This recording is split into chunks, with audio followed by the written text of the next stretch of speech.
Hello everyone, এটা জামাই ষষ্ঠীর ভ্লগ। জানি একটু দিতে দেরি হয়ে গেল, কেয়ার করা যাবে। তো জামাই ষষ্ঠীতে আমি গিয়েছিলাম মা বাবা ভাইয়ের সাথে মামার বাড়িতে গিয়ে দেখি দুই বাড়িতেই তালা দেওয়া, কারণ দিদা গেছিলো নতুন ফোন কিনতে। দিদার পুরনো ফোনটা খারাপ হয়ে গিয়েছিল।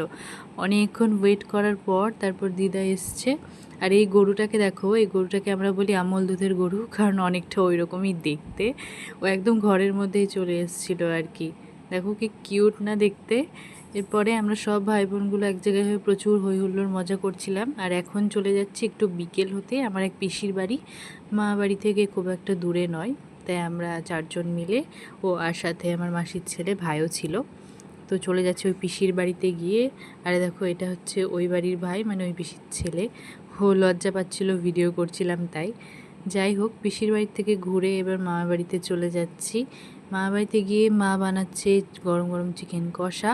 আসলে মা বাড়ি থেকে সবই রেডি করে নিয়ে গিয়েছিল, ওখানে গিয়ে জাস্ট রান্নাটা করেছে। ভীষণ সুন্দর হয়েছিল খেতে। চিকেন কষা আর রুটি ছিল, সবাই মিলে একসাথে খেয়ে নিলাম। এরপর রাত 11টা বাজলে আমাদের তখন হুজুগ ওঠে যে আমাদেরকে যেতে হবে ফুচকা খেতে।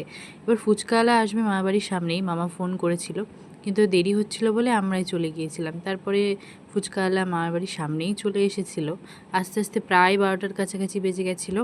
আর মামা বাড়িতে আসলে না আমরা এনার কাছেই ফুচকা খাই, ছোটো থেকেই দেখছি ইনি ফুচকা বানায়, মামা বাড়িতে আসে, এদিকে আসে।